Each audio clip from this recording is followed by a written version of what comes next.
pre-show quid pro quo. Keats, you get one question. It can be any question in the world. It can be, what's my favorite flavor of pie? Who's my favorite Simpsons character? What book I'm reading at the moment? It can be any question. Go ahead and ask it, sir. First of all, I love how your options are kind of trivial. I'm going way deeper on this, so absolutely. I apologize. Not at all. It's also, I ran a couple of questions with Miss Mary June. Okay. And as a casual listener, I was like, what would you want to hear from Douglas? And we decided on, it's kind of a two-part, so forgive me, I'm cheating. Go for it. Was there a preternatural instance or event that helped you on your trajectory within magic? Okay. And the second part would be, is there a magical current that you fear? Okay, so the first question, was there something that happened before I started doing practical magic? Was there something that happened?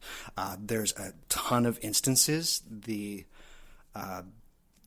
biggest one, I don't know if I want to say this one. It's a bit personal, but I'm going to go with number 2. Sorry, it's not that I don't want to talk about it. I thought it might be. No. It's something. Yeah, it's the and I will talk about it at some point, maybe just as a teaser for the listeners. But the second one was, there were instances where I would see things, basically ghosts. It would happen about once or twice a year, and there was another instance where I was home alone. I was maybe 16 years old, and I lived out in the woods. And basically, there was a light in the back, and I don't know where it came from. And I wandered out into the back with my dog, and a UFO was just hanging out right over where I was, just hanging out there. And I stared up at it, and for about 5 minutes, my dog saw it as well. At least I'd like to think that she saw it.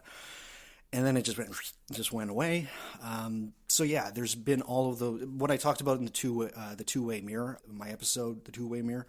I had just events that I was not able to put into any kind of box, and I had teachers that I would kind of hint at some certain things, and then they would give me books. One teacher gave me Carl Jung books. Another teacher gave me Hermann Hesse's Siddhartha, and yeah, so there have been a ton of things. But yeah, one major event that I will talk about at some point that, but not right now. I don't think I can couch it properly right now.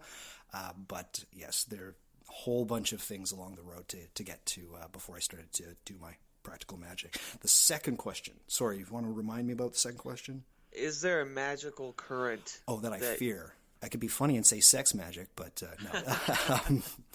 No, I'm not fearful of anything. That might have something to do with the experience I'm not going to talk about right now, but I'm somewhat fearless as far as any kind of magic is concerned. It's all good for me. I mean, I'm not fearful of any kind of ritual. I think it's all seemingly, I mean, it's not the same, but it's part of all the same kind of current. So no, I mean, I do demon stuff. I do really dark necromantic shit. No, I'm not scared of anything. I guess I was certain that there's a fearless attitude when it comes to dipping into all this stuff, and it's good to hear somebody that's so, fervent within all the work to be like, no, we're good. It's all good for me. Yeah, no, there's really nothing that I wouldn't try at least once.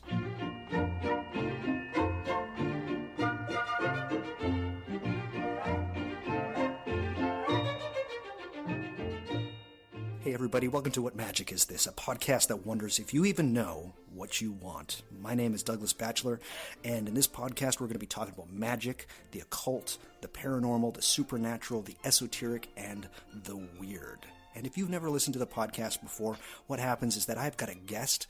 I give them about 15 topics. They get to choose what topic they want to talk about. I have them on the show. We discuss it. A lot of the times you'll notice that I do a ton of the talking. Try to think of these episodes as a bit of a tutoring session. The teacher does most of the talking, or the tutor does most of the talking.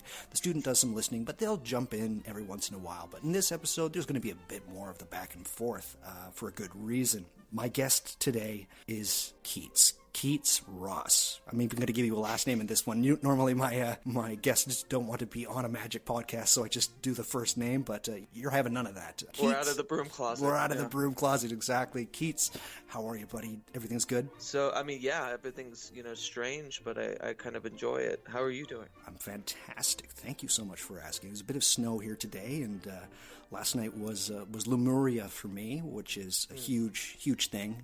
I love cleansing house of the Restless Dead, so I'm super good, super charged to go. And Keats, you've got the Pragmagick Podcast, which is a fantastic podcast. I love all of the people that you talk to. Yeah, just want to give yourself a quick plug here before we get rolling with the podcast, because it's a wonderful show. Oh, thank you. Yeah, I think it's different from yours, where you're very topic based and very educational. I think mine is a bit more of my own personal praxis and a kind of a grift on being able to talk to people that I enjoy and look up to, especially in magic and art and stuff, and getting some free education, such as yourself, as you have been a guest. I love that it's a very personal podcast of yours. You did one episode about Robert Anton Wilson where you had your father on the show. It was strangely touching hearing that show, and it was really, really wonderful for you to put yourself out there like that. And it's not that you were saying anything like crazy or controversial, but it was just like you could tell that this was very important. So with my podcast, I stay in the background. With yours, you're very much up front, and that's greatly appreciated. It really is. Yeah, it's important to me to be kind of upfront and honest about all the trials and tribulations, and also the wonderment and curiosity going through this. And I would be remiss if I thought that I could be as educational as you with it. So I just go for it and embarrass myself and have a good time. Absolutely. Wonderful. So for people that are unaware, recently I ran a bit of a topic survey on my website. I wanted to know what you guys wanted to hear about. And there was about 50 topics on there, and people could click through. I had about 72 people do the survey. And yeah, we got some really good stuff coming up, so stick around. And I gave a list of the top 15, I believe, to Keats, and he had to look through them. And you chose the subject of sigils. Yes. Yeah. Yeah, actually, for some kind of background, the topics you gave me were all mesmerizing. I wanted to think that I could, learn something from you on certain topics. So it was hard to pick what we could have this conversation about. Yeah. But you actually brought up sigils. And yes. And I was like, I don't even think it was in the actual topics. And I was just like, you know what? That's so prescient. Yeah. For what I'm doing, for what we want to talk about, and what I want to hear you say about. So it's going to be wonderful. So, on What Magic Is This? With Keats Ross, sigils. So what are sigils? I'm going to read a small little segment here from not a magician, or maybe a magician. You never know. Actually, he might even be the greatest magician in the world. He's a scientist, though, well, according to some people. But his name is Dean Radin, and if you're unaware of who he is, look him up because he's unbelievable. In a book called Real Magic, which was released in 2018, he has a small segment about sigils, and this is his definition of a sigil. A sigil is simply a symbol for a desired goal. It has an advantage over writing because crafting a sigil requires more focused attention than just writing it, and because use of a symbolic goal reduces the grasp of the analytical mind. In addition, after the sigil is created, the magician traditionally charges and then releases it. The charging is meant to forcefully concentrate emotion, intention, and belief on a goal. The releasing is intended to push the goal from the conscious mind into the unconscious. So, it's pretty good. There's so many other definitions of what a sigil is. My definition of a sigil is basically it is a pictographic representation of an outcome that you desire.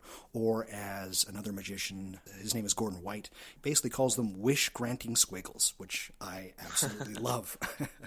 So, what you basically do with a sigil, and it is a spell, is you render your desire into a symbol, you forget the desire, you do a ritual or an activation or a charging, and then you wait for it to manifest. And in my opinion, it is the great chaos magic contribution to the world.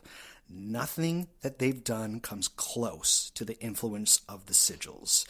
I use sigils. Keats, do you use sigils? Absolutely, yeah, I have them tattooed on me. There you go. So many of us that are dabbling in this whole magic stuff, we use sigils. And if magic is a way of affecting your reality and causing change, or if your definition of magic is probability enhancement, sigils are one of the best techniques for seeing this in action. I might go out on a limb here. Perhaps it is the most popular kind of spell in the West and has been maybe for the last 30 years. I would say also, if we wanted just to dumb down kind of magical practice in itself, it's creativity, right? Yeah. I think there's a perfect medium between, putting true intent or your will's desire in an artistic representation. To me, sometimes it feels obvious. Right, right, exactly.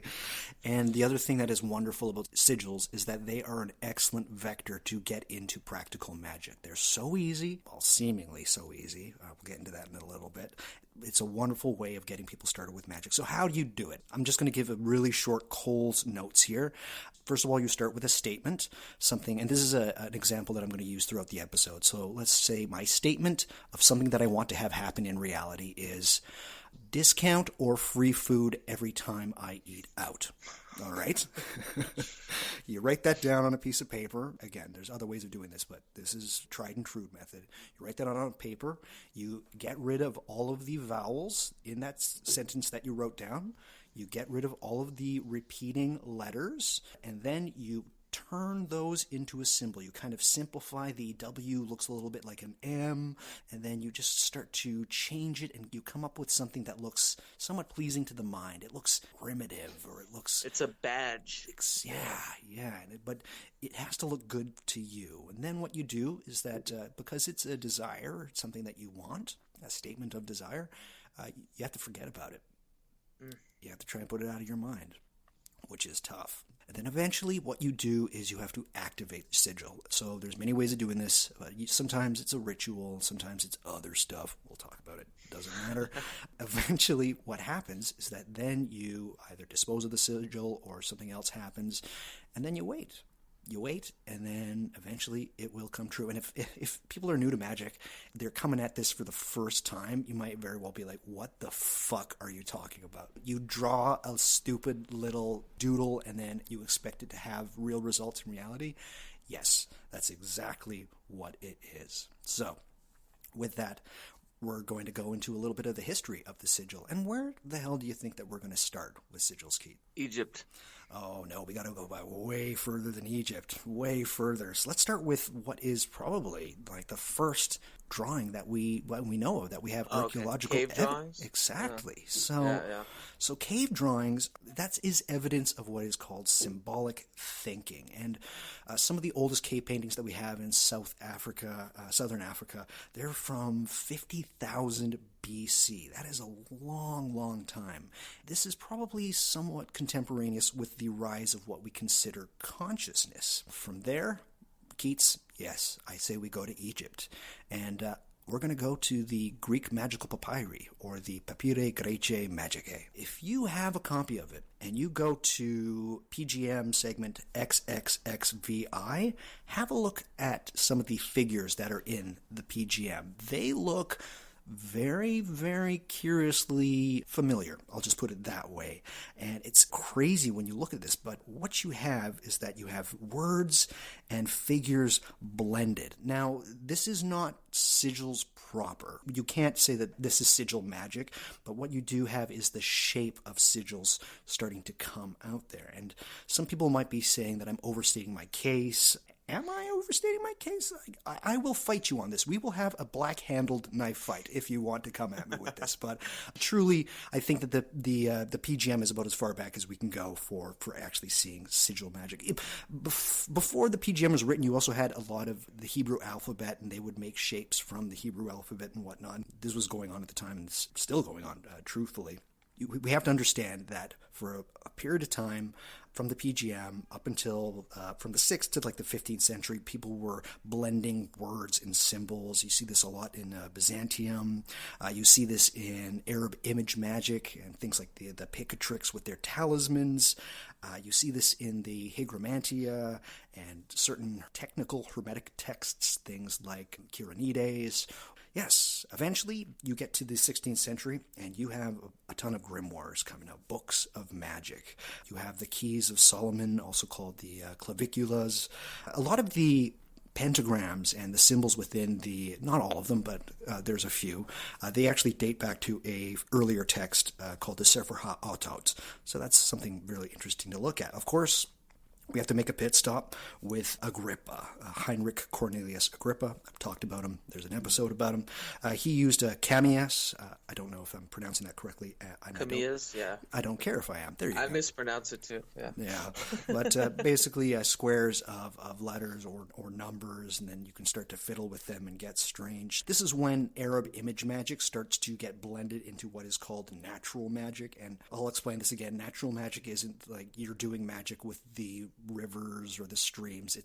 It's taking the stars and the things around you, they're God's will, and that's where the magic comes from. From Agrippa, you also get what's called the passing the river alphabet, which is notorious through half of the witches' books of shadows that came out in the 90s. Anyways, interesting. Look it up. Also from Agrippa, or maybe, you have the 4th book of occult philosophy, in which he has a segment in the very beginning called On Magical Ceremonies, where it is generating the characters and images of spirits. If you have this book, go there, take a look. Starting to look very, very familiar. Again, we don't have the technology for sigils yet, but things are starting to look like they're taking some kind of shape. Skip to the 19th century, you have some magical orders like the Hermetic Order of the Golden Dawn. They would use what was called the Hermetic Rose Cross, and in the center of that was a rose petal, and each of the petals were a letter of the Hebrew alphabet. And then when they would craft images from Hebrew words, they would draw a line between the Hebrew letters, and then you get a weird-looking sigil-like thing. So getting even more familiar. We have to remember, though, that the Golden Dawn got a lot of their stuff, if not most of their stuff, from Heinrich Cornelius Agrippa. Crowley was once asked, what was the inheritance or what was the great contribution to magic that the Golden Dawn had, and he just basically said, it's all in Agrippa. So heed the words of Uncle Al there. Let's get on to the big dog, Austin Osman Spare. Now, I'm very fond. Keats, you're very fond of Austin, are you not? I mean, not in a deification sort of way, but okay, yes. Yeah. Well, so here's the thing, and a lot of books of magic, specifically ones that you'll get in like the 90s, they say that he's the creator of sigil magic. I'm going to tell you this right now. I've read everything that he has written. Anything that he actually wrote and was somewhat published, I have read it. You're not going to find sigil magic in there. I'm sorry, Right. not as we know it. What we need to understand about Austin Osman Spare is that he was huge into the psychology and the unconscious. Psychology was somewhat new when he was around. This was very early 20th century, late 19th century.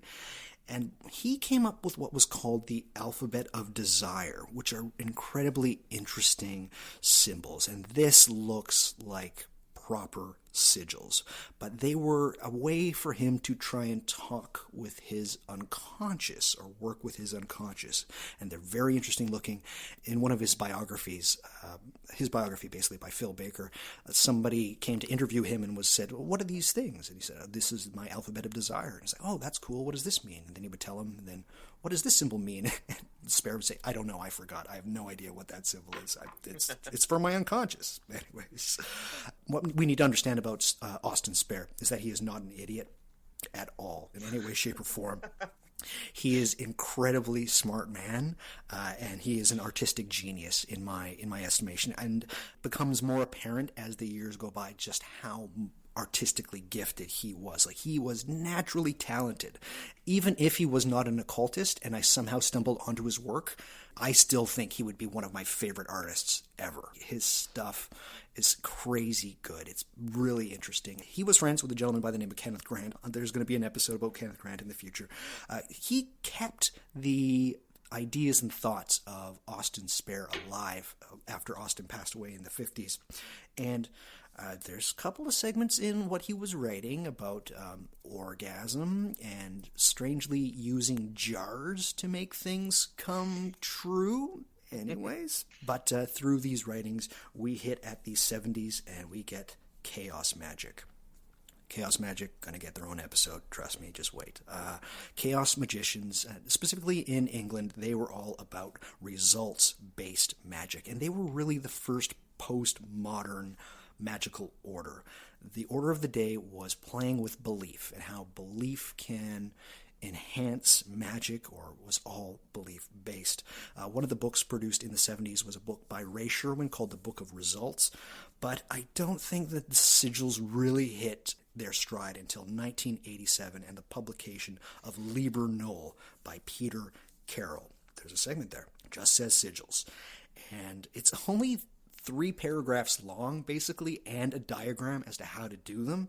It's right there, and that's it. It's out in the open. It's for the world now. And Sigils, he has 3, and this is something that when I recently opened it, because I haven't read Liber Null in years. The book is called Liber Null and Psychonaut.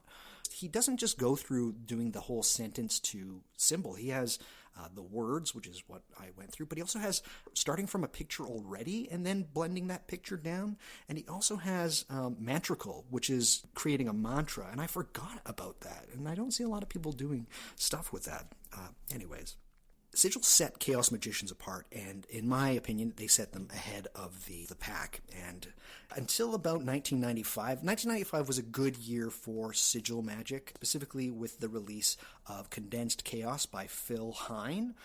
This book was like a meteor hit Earth for me. Like, this was the book. I finally found my chaos magic book, and I'm shocked that I didn't go back when I switched into doing whatever austere Golden Dawn Crowley nonsense, that I didn't remember Condensed Chaos, because it had a huge effect on me.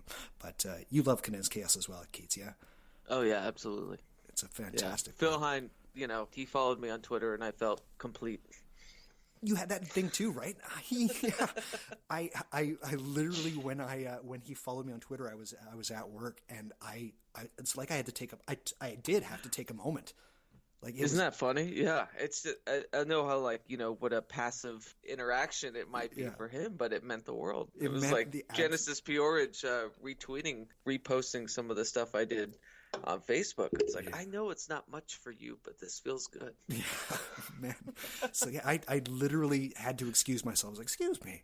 I was like, Phil Hine followed me on Twitter. Like, I don't know what's going on. Highly suggest Condensed Chaos. Read that. But the other thing that happened in 1995, which was quite incredible, and I think that really blew the doors open.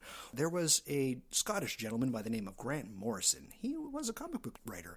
I know my last episode was about Alan Moore, and all 70 of you who sent me emails about do a Grant Morrison episode, I will. Calm the fuck down. I will, everybody. Yes, I'm very well aware of who Grant Morrison is. Okay. He had a comic book that was called The Invisibles. It was out under Vertigo Comics. And in 1995, it wasn't doing so well. And the people that were running Vertigo said that they were going to cancel his comic book, The Invisibles. And in the November issue in 1995, in the very back of it, on the letters page, Grant Morrison runs you through how to create a sigil. And he has a small little sigil there, the little symbol itself. But he went a little bit further. He said, hey guys, Thanksgiving night, I need you to do me a favor. I want you to hold this image in your mind, and then I want you to masturbate, and then we'll see what happens. So what Grant did is that he said that this sigil was for people to start buying his comic book and cottoning on to what The Invisibles was. And yeah, it went out into the world, and The Invisibles was not canceled. It ran till the very end, and there you go. It's a trick. Magic is a trick, and the thing with the trick is that sometimes it works. But we'll talk a little bit more about Grant Morrison a bit further up in the episode, but he is notorious for creating what is called the hyper sigil, and that is a long long-term project of sigilization through your art to create your reality. It's a very interesting thing. A dynamic miniature model of the magician's universe. There you go. Couldn't have put it better, Keats. Thank you so much. At the tail end of the 90s, there was something called DisinfoCon, in which all of these writers that were working through a company called Disinformation, which, Keats, you actually worked for Disinformation, did you not? I did, yeah. It was checked off the list. Yeah. You know? Fuck, man. But yeah, the Disinfo Book of Lies, which Grant Morrison wrote the introduction pop magic to, Yes. and he basically lays out Awesome Spare style of sigil creating and stuff, which, you know, I think we both fell in love with his anarchic, you know, maybe 18 sheets to the wind thing at the DisinfoCon, where, you know, magic works. Exactly. But that was it for me. Like, I have talked about it on your podcast. That was where I went, holy shit, is this real?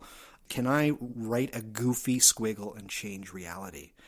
After that, it's been 16, nearly 17 years for me that I've been doing this whole crazy magic stuff. But yes, DisinfoCon, huge. In 2003, Book of Lies by Disinformation. In 2010 to about 2012, an Australian blogger by the name of Gordon White released several articles about sigils, and he introduced some new techniques into sigils, which we will talk about at a later time. This was called shoaling and robofish. So, yeah, he had to come up with this because, in his words, he was stuck in London living with a whole bunch of other people, and you can't really do crazy summoning and evoking of Sigils and things like that. So he had to rely on going towards sigil magic, and he would start playing around with sigils. He has done other work within magic, but it is what he is known for, is his sigil techniques. And in 2016, he produced a book called The Chaos Protocols, in which, yet again, but with a bit more detail than what Grant Morrison did in 2003's Book of Lies, lays out how to go through sigils. Man, it's really good. You should definitely look it up. In 2018, as I mentioned earlier, you have Dean Radin, PhD, releases a book called Real Magic, and he goes through sigil magic. And if you have a copy of the book, there's a sigil in there. I don't know if you guys know that. So if you have a copy, please flip through your book and try and find Dr. Dean Radin's sigil.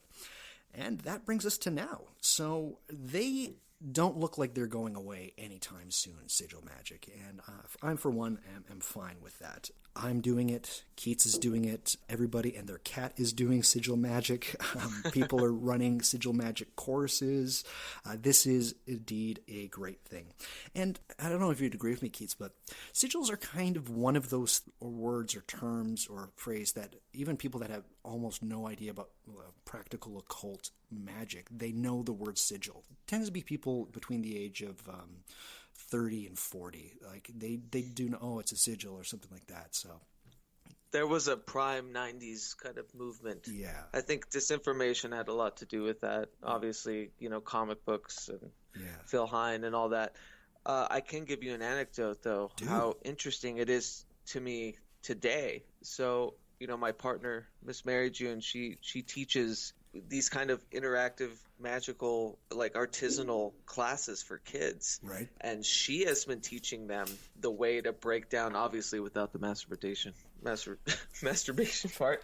Masturbation. I love it. Masturbation. There you go. But she's been teaching these kids, and they're taking light to it. And I did that too when I was an instructor of the quote unquote School of Magic at this place in Portland. But it was supposed to be more of a cosplay kind of silly stuff.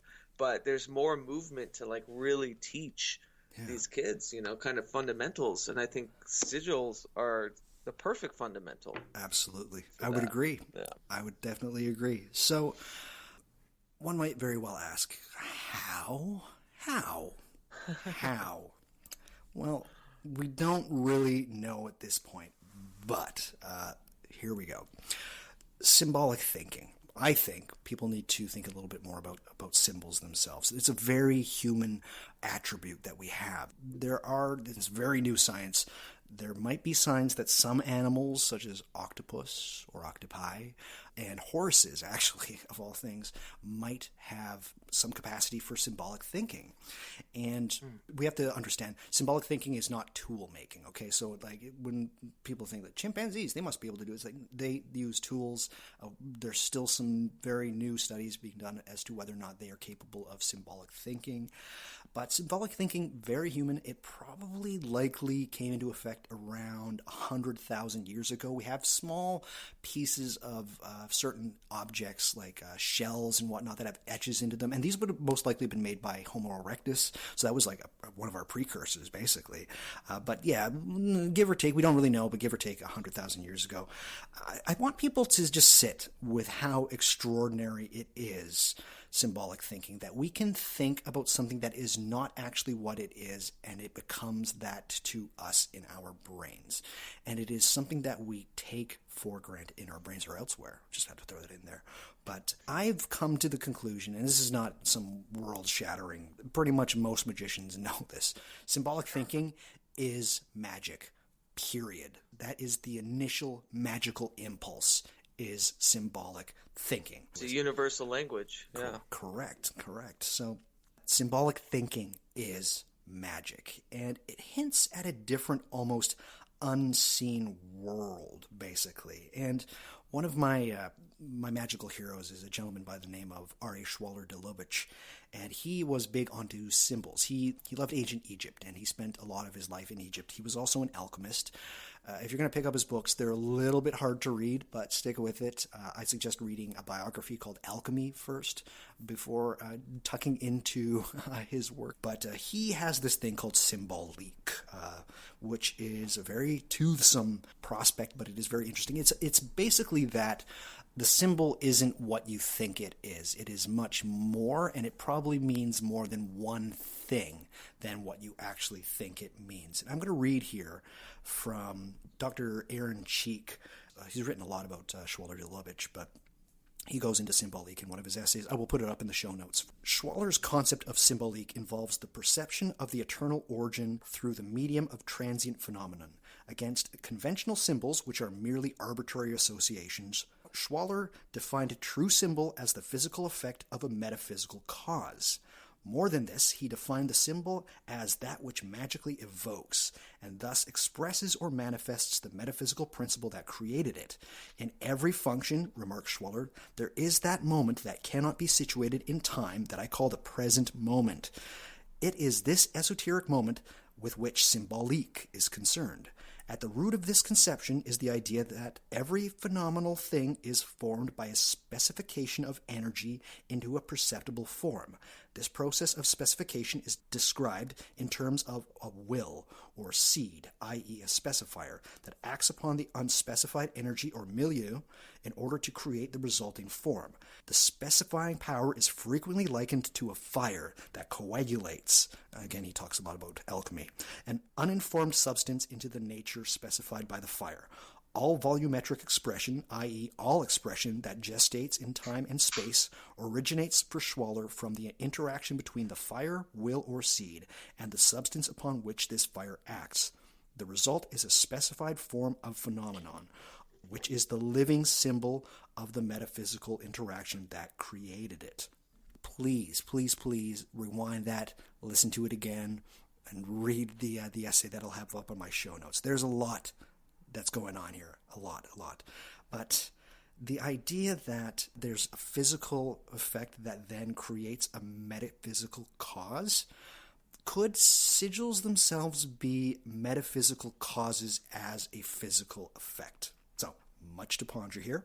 There's this entire idea of artifice when it comes to it, that it's separate of the self. Yes. That it's completely despondent, but there's a lot of people that will tell you that it's a psychological trick, right? It's speaking to the subconscious and try to get you to kind of corner a stasis in a way. Exactly. But we'll get into this later. Absolutely. I hate to waste the quote. What Keats was talking about there is very correct. So psychology, and when I say that symbolic thinking hints at an unseen world. For a lot of people, they think of the unseen world as being the unconscious, right? So they like to see it as something that is, let's use the iceberg metaphor. So above the water, you can see the iceberg, it's there. But underneath the water, there is just an enormous amount of ice. It's 5 times larger than what you see above water. That was the unconscious. And yeah, so we have to start to think with that metaphor a little bit. Austin Osman Spare, he said that magic is manifested first in the unconscious mind, which only understands symbols and emotions. The point of a ritual is to distract the conscious mind so you can surreptitiously deposit desires into the unconscious, where eventually they will manifest in some way. There's a lot to unpack there, and we have to understand that psychology, when Austin Osman Spare was still alive, was very primitive. It's much different than it is now, and a lot like the chaos magicians a bit further up down the line, they were also informed by the psychology of the day. So we always have to, when we're looking at magic, see what was their worldview or what context that they were creating their magic from. And this is very, very important. I love that idea, though, of consorting these dark movements of the self, right? Yeah. It's trying to figure out a language to tether what your ultimate desire is, even simply. Yeah. And so consorting with the subconscious, it was primitive, I think, when Spare said it, but I think chaos magicians then ran with that. Yeah, absolutely. It was all about tricking the subconscious. And that you hit the nail on the head there. That's what the chaos magicians said about sigils. It is a trick. It is a trick. But the thing with the trick is that sometimes it works. So, but we have to understand, again, these are models. The way to try and understand this, there's so many models that we can have. People that know me or have listened to the podcast know that I'm really big on a book called Time Loops by Dr. Eric Wargo. Time loops are basically the events in the present have some kind of effect on the future, which would then change and have effects on your present, and it just creates I'm oversimplifying here, but it's just, there's constant time loops, and this gets misrecognized as clairvoyance or psi effects and this kind of things. Now I'm just looking at them and being like, are sigils us tying knots in these time loops, or is it us creating these time? I think it's a way to break through to another cycle. Yeah. So it's really strange. Time loops reads very differently to me when I start to play with this idea. I don't even know what to think, and probably Dr. Eric Wargo would try to slap me upside the head if he could. He'd be like, what the fuck are you talking about, Douglas? Ask me again in 6 months. My thoughts will probably change, but another model could be that they're somehow postcards to the future. I know a lot of people are huge into quantum physics, and they'll throw in words like quantum entanglement and yep. So many hows as to how sigil magic works. And no matter what model you throw at it, how you throw at it, the psychological, are you somehow petitioning the spirit world? Is it quantum physics? Are they time loops? The explanations on how highlight the versatility of symbolic thinking and sigils. In a way, the how is almost inconsequential. Yes. Or exactly. It could be the most important thing, depending on where you go with it. It is magical, no matter how it works. If it's a trick, then sigils seem to strike at the heart of magic, plain and simple. But we have to understand, this is less than 50 years old. This is very uncharted territory for us here. So, we have to tread carefully, but it is interesting nevertheless. And besides interesting, it's a hell of a lot of fun. I'll just say that. Well, here's a good question as a weird segue, because I don't think they're that young, in the sense that, and this might be a platitude, but I think intentional creation of art is a sigil. And we'll get into the hypersigil stuff later. Mm-hmm. But I think that maybe these formations of intent and desire have always been there with us, right? So absolutely. I think there's just crazy words and names and currents for it and everything. But when you get down to it, it really is like making an album or painting a picture. Absolutely. No, I think you're entirely correct there. And yes, we will talk about hypersigils, because that definitely does go to the heart of the matter there.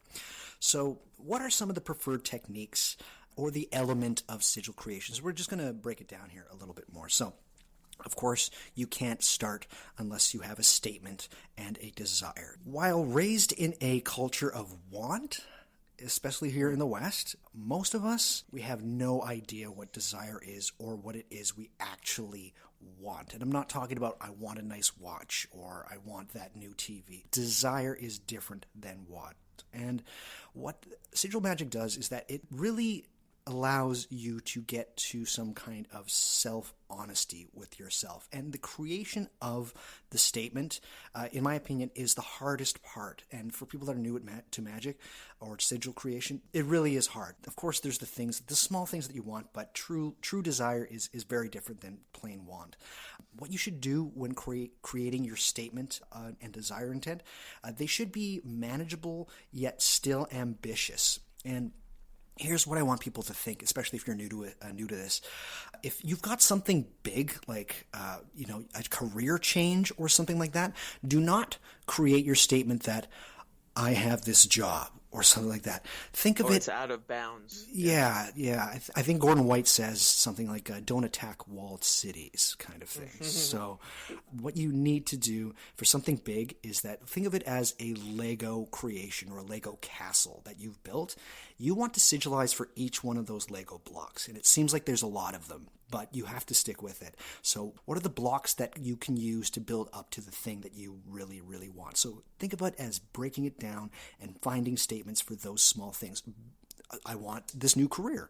Okay, well, then you're going to have to maybe sigilizing for meeting interesting people in your field at parties, or new suit, the small blocks on the way to building the structure itself. Sometimes I have to make sigils to figure out what magic to use. Yeah. You know what I mean? It gets that in the minutia of all the mechanics. So absolutely. You want with your statements for them to be somewhat open and non-specific. So I'm going to use the example that I had earlier. So always free food or discount when I eat out. See, that is somewhat open at both ends. And it is not like I only want when I go to McDonald's to get free food. Right. Do something like that. All right. So please try to stay away from affirmations like I'm good looking or like I'm always honest. Like just please, the universe doesn't fucking care. It doesn't. It doesn't. Stay away from the affirmations in most instances. I want people to think and I'm indebted to Mitch Horowitz for introducing me to Neville Goddard. But for a period of about 3 months, I've just devoured anything online about Neville Goddard. I don't even think he had a Wikipedia page when I first started looking him up. But Mitch definitely championed him full throttle. And his stuff is great. But it's amazing. He's big into new thought, which is the idea that thoughts are causative, and what you think can manifest, which sounds a lot like sigil magic, does it not? But he says that you should live from the state of a wish fulfilled, right? Your statements, when you come up with sigils, do the same thing. Don't sigilize for, like, I will find a car. You already have it. Like you already have it. You have that car. Exactly. So go with that. One of the things that Gordon White was big on and creating was something called the robo-fish. What he was gleaning from that was that every once in a while you would throw at an aquarium, they would throw a robotic fish into the fish tank. And then the fish would start to move around it because it was somewhat odd and kind of out of place. The fish decided to follow that fish's actions. They started to do that. What you do with a robo-fish when you are doing sigils, especially if you're doing more than one sigil, we'll get into that, is that you create something that will come true very quickly, like within like an hour after charging it. For me, when I do some rituals, I will have some ice cream or something like that, sigilize for eating ice cream, like something like that, so that it's kind of a way for them, your unconscious or however the fuck this works, tries to follow that, and it sees that as, oh, okay, this one came true. Yeah, let's try and go there. It's brilliant, and it works splendidly. So again, if we're thinking of magic, especially sigils, as some kind of probability enhancement, instead of sigilizing for something like sex, I want to have sex. try to go for something. I always meet interesting people, or always meet interesting, outgoing people, right? Chances are your probability of having sex will increase if you are meeting interesting, outgoing people. Well, here's that kind of dark rub. With the probability idea, it's just for your trajectory, but, trying to affect or come into somebody else's to do that is just meaningless in a way. A little bit selfish. A little bit selfish. Yes. It's odd. It's odd. Sigil magic. There's a morality to it. There is. There certainly is. But magic, if anything, is a bit selfish, especially sigils. But there is a way of being smart about it when you're crafting your statements and your desires. I want people to realize that you have to get this part right. And there's ways of getting it very wrong, but there are ways of getting it right. And once you do, it's like riding a bike. Like you just automatically go there, and you're crafting statements just left, right, and just they're all over the place. You have more statements of desire than you know what to do with, but you have to do this. And again, you are not asking. You're not asking, can I have this, please? You are telling. You are telling the universe or whatever is making this happen that this is how it is. And I'm just going to finish with the statement and say, everybody, please knock it off with the "it is my will to," or just knock off that bullshit. Please, that is some stupid 19th century. It's like you're trying to tell yourself you want it. Fuck, man, just enough. Second part of the process, forgetting. For me, this is the most important part of the sigil creation. Something that you really want, you have to try and forget. And that is why think of the Lego blocking is a good way of doing this. Because you know in your mind what your ultimate goal is or your big thing. The smaller details, that's where the magic is. It's right there. So this is where the quote from Schwaller comes in. Yeah. And I think this says it all. The symbol as expression of will, it's one must know how to disregard the vehicle of the idea in order to consider its motivation alone. Bam! Which book is that from? Schwaller's Temple of Man. Temple of Man, yeah. Yeah. Great book. Yeah, you have to read. But that says so. I mean, that said everything to me because there's this big, idea, this recurring notion that you have to forget it, you have to let it go, leave it alone. You put all this power into something, just let it go, just let it be its thing. And I thought that was a beautiful sentiment about it. I have to reread that. It's actually his longest book, I believe. But yeah, there's some great stuff in there. But to go back to Mr. Gordon White, he has another thing that he introduced to the world of sigil magic, which is called shoaling, a shoal of fish. So instead of just doing like Grant Morrison, like having one sigil that you will activate, have a lot of them. Have more than one when you do your activation. Like a school of fish, you're shoaling through these things. So overwhelm in numbers. That's part of the key to forgetting, I think. And Gordon says before you do your activation, just treat them like a sourdough culture, like you're constantly feeding the pile of statements that you have. Just keep going. And then when eventually that you do them, you have something to go towards. And you will literally eventually forget what the hell those sigils are and what the desire is, strangely enough. I myself, I try to have, I do about one statement a day. Sometimes they're garbage, but I have a box, and I have a little sigil box. Sounds sexual. Anyways, it doesn't matter. But I just throw once I have my statement and I have a little thing, and then I put them down onto another piece of card, and then eventually when I do the ceremony, I will draw them. But I have like 50 sigils, and some I probably want sooner than others. Too bad. Don't care. I don't even know what they are. They just look like symbols to me. So do something like that, but you will eventually forget, and this is a very important part of sigil magic. Not discussed too often is timing. So it's not really considered a part, but I think it is extremely important. A lot of people do their magic on a full moon. That's cool. I'd say go further with it. There's astrological timings that you can use. There's saints' days. There's pagan festivals. There's grimoire timings. Heptameron. There's special anniversaries. There's fortuitous days. Anything. Just find some kind of special timing for which you will do the activation. Just do it. It's magic. There is no just 'cause. That's all I'm going to say on that. Would you agree at all, Keats? I would. I actually, the thing that set me on this recent trajectory is I did the totality of the eclipse in 2017 in August. Right.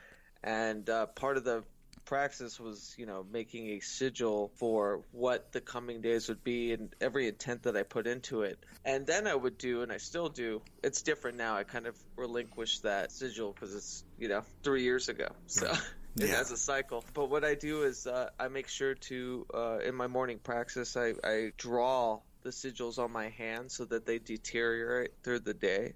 And I just keep remembering kind of like to draw them, even though I have them tattooed, some of them tattooed, I forget what they actually are about. I just know like a generalized word, Right. This one is love or whatever. This one's creativity. This one's finances, but I forget what the Right. The actual manifestation. I hate to use that word. Yeah, Forgive me. That's all good. The actual intent was, Right. For these things. Everybody's got to get their favorite part of the sigil magic. For me, not my favorite, but the part of the process that they think is the most important. For me, it's literally the forgetting. Like you have to forget this shit. Like as great as statements are, statements mean nothing.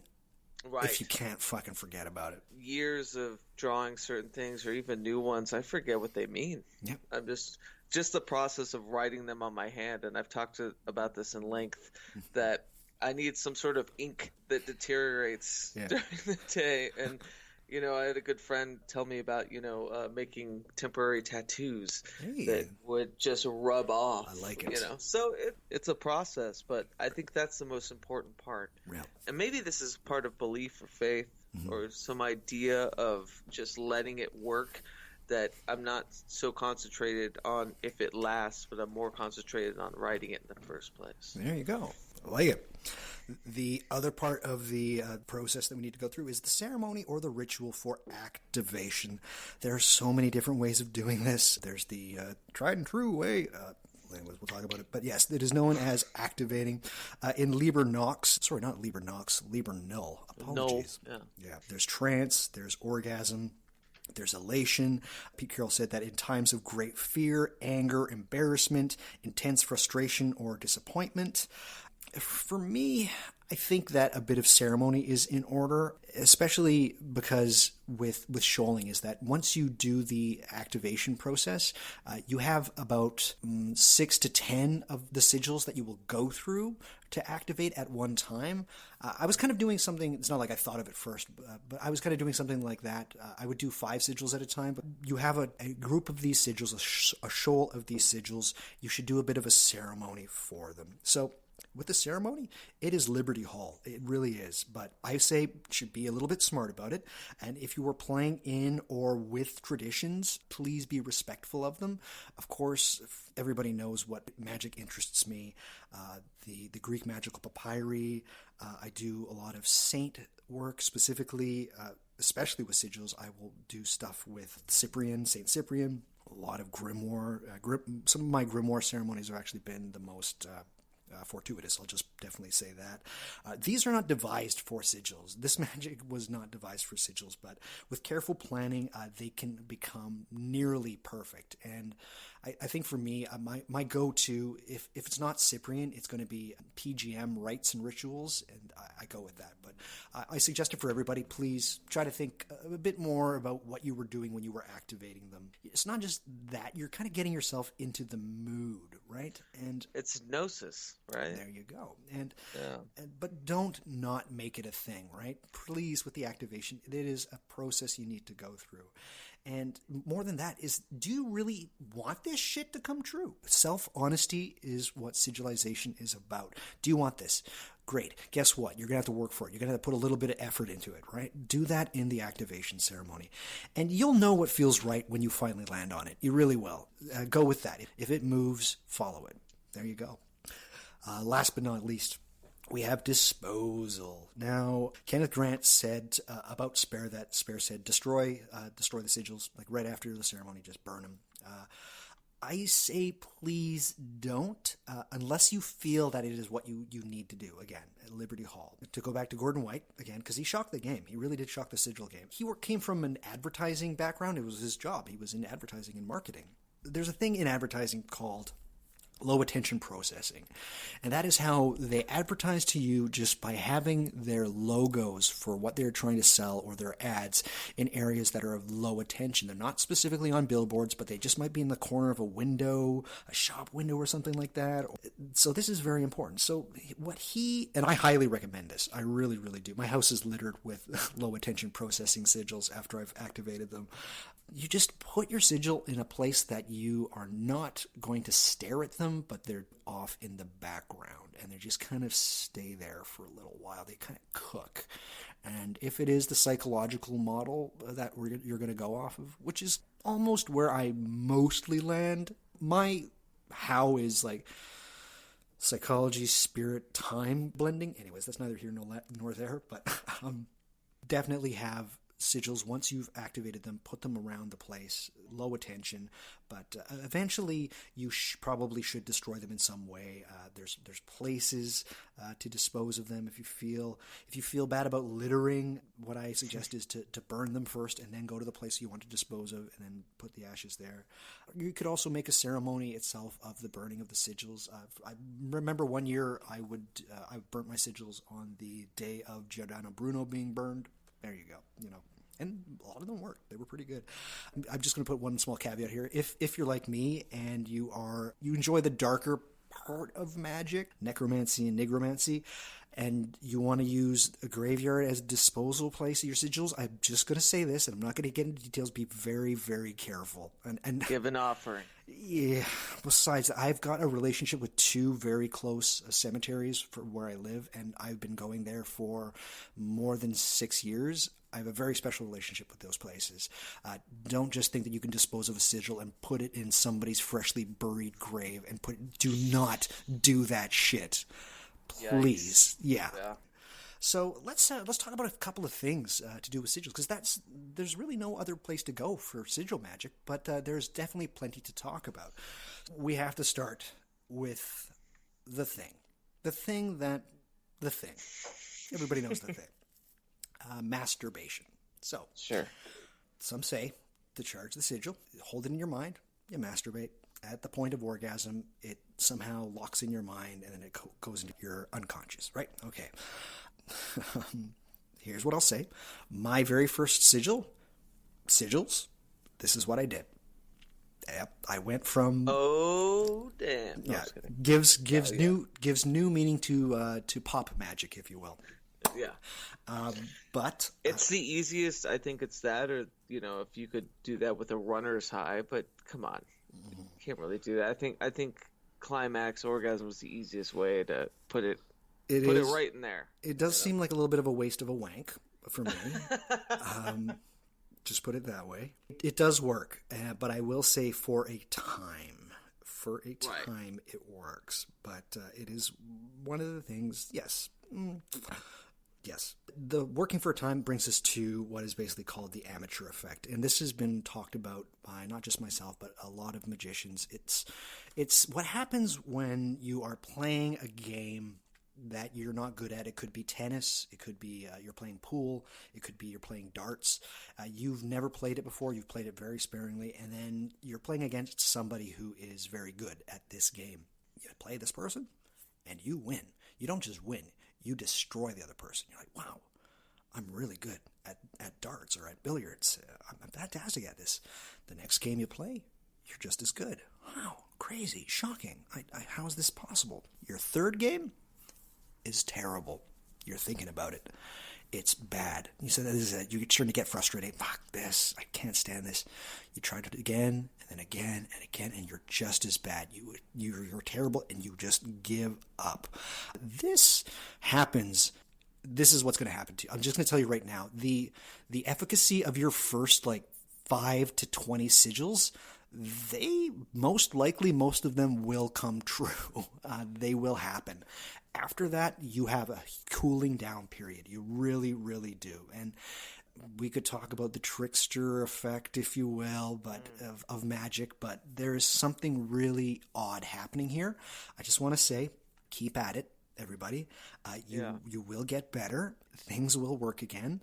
Again, I was masturbating for the sigils, and it stopped working. I didn't get frustrated. I switched something up. And that's when I think I started doing the 5 sigil thing.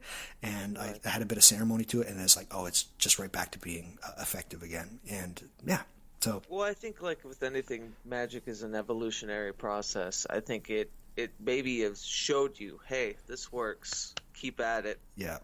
Keep changing. Keep doing. Keep refining. Right. And I think that's the only way it keeps working. Is that if you really experiment, really try, really bring something new. I mean, as we age, it's like an analog to that. We change physically. Yep. Like the magic we use should change physically too. Yes. If you're trying to just decipher the variables and get everything kind of cornered into a perfect praxis that you can use over and over again, you're missing the point. It's a creative endeavor. Absolutely. Yeah. And I think if we were even thinking about subconscious or unconscious, it'll learn the tricks. Yeah. It'll get the tricks. Yep. So you got to keep tricking it. Actually, that's a really good way of putting it, Keats. Yeah, you have to keep tricking the tricks. Mm-hmm. I love it. I'm taking it. I'm sorry. The check is in the mail. I appreciate that. I need it. Thank you. Don't we all? Do sigils get to the heart or the core of magic? As we've been saying, we've been using the word trick quite often. And that whole divide between magic, when you tell your friends you're a magician, oh, show me a trick. Give me 6 months and I'll have something manifest, but I'm not a conjurer. Sigils definitely get to this. And I want to maybe divert a little bit, but New Thought and sigilization and magic, they kind of go hand in hand. And one of my magical heroes, a gentleman by the name of Mitch Horowitz, you interviewed him twice on your show. Yep. Yeah. A big hero of mine. Mitch Horowitz, because New Thought is his biggest thing that he goes for. He says that you don't need to go outside of the rational to make things happen. He's big on New Thought, which is that your thoughts are causative. He says that you don't have to take this strange circuitous route to do these weird symbols to make stuff occur. In a way, sigils, it's not exactly a counter argument, but they do make a very good case that perhaps there is more to this than the direct route. Mitch has said basically that he did do sigils. None of them worked for him. He said he just had a problem with forgetting the sigils. Yeah, and with somebody that works so diligently in New Thought, where it is desire, and he tells you to believe, and to really understand the trajectory and want it, to look at a piece of paper every morning, say with a list of like what I want. I totally imagine that sigils did not work well for him. No, it's different strokes for different folks, kind of thing. Right. I think, but that's why I love the anarchic aspect of it. I think this all is. We've talked about this deeply. It's a potpourri of recipes, right? That's right. Whatever works for anybody. Whatever works, indeed. Sigils are seemingly highly irrational, so I could get why Mitch would say such a thing. I maybe want to say this, guys. Definitely give this a shot. Mitch has something called the 10-day challenge. Instead of sigilizing for the blocking of a big thing that you want to have happen, maybe do a 10-day challenge for something that you know you desire and you want, mid-range, kind of within the probability of 30 to 60% chance of it coming true. And please do give the 10-day challenge a shot as well if you're doing sigils too. It's tricking reality in some strange heuristic way. That's the kind of the point of the pragmatic sort of idea of magic, right? It's that there are some dark moves. There are moves of the self that are untenable until you really talk to them and understand them.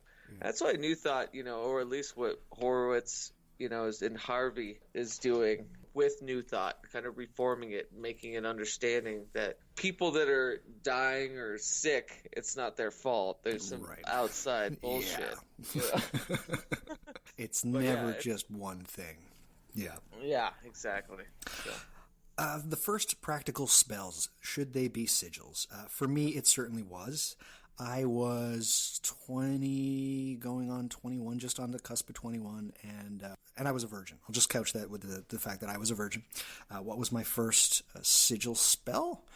It was for sex, and it definitely it worked. and not in like something was going to happen anyway. It came out of the fucking blue, and who knows? Yep. I would say that it's a good demonstration of the odd effects of magic. So I wholeheartedly say that if you're on the fence about wanting to do a practical magic spell besides things like cleansing your house or certain rites or the lesser banishing ritual of the rosy something. Anyways, I say sigils are a wonderful way to get into practical magic because they do happen very fast and they're quite striking, and it's a good way of being like, oh, bingo, something is actually happening here. What the fuck? So may I give you another anecdote? Yes, absolutely. Just a quick one. Oh, we have all the time in the world. I was in the 3rd grade, and I was a great student, but I was a bad apple, and I can't even imagine. I can't even imagine. My class went to go play dodgeball outside, and I had to stay behind, and I was reading Stephen King's It. Nice. I was like 3rd grade. Yeah. Oh, it was terrible. But I was so angry at my teacher that she wouldn't let me go outside. And I don't know if this is like, it's just always been in my brain, but I knew to draw a pentagram. Okay. And then they did a doodle of her eating shit. You know, sorry if this is for kids or... It's definitely not for kids. All right, we're talking about masturbation. But I did a doodle of her, like, eating shit trying to catch a dodgeball or whatever. It was a kickball, sorry. Kickball. Yeah, I don't know sports. But I did this doodle. My friend was laughing, and I kind of drew her in this pentagram. I don't know why. To this day, I don't know why I thought the pentagram was something I would do. You were in 3rd grade? Yeah, 3rd grade. Fuck me. I don't know why the pentagram was the thing. You're Stephen King. Anyways, she comes inside. She's all muddied up, and everyone's talking about how she ate shit and missed the kickball. There you go. And stuff. I remember looking at my friends who were also kind of in detention, like, oh shit, magic. Yeah. He's a wizard. Yeah, but that was kind of what set me off of like how important and how messy this stuff can be. Yeah, I guess. Even though that was, I don't want to be a conductor of coincidence, but yeah. It is quite strange, and something weird happens when you activate whatever symbolic thinking is, and you really stick at it. Things happen. They really do. I hate that I thought that the pentagram was some sort of like satanic hex, though. That's how young I was, I love that story, Keats. I love it. Yes, I'd say give sigil magic a shot. Please, if you're new to magic, just get off the couch, the armchair, whatever people are saying that you're on right now. But give it a try. What do you bring to the table? This has more in line with the ceremony activation element.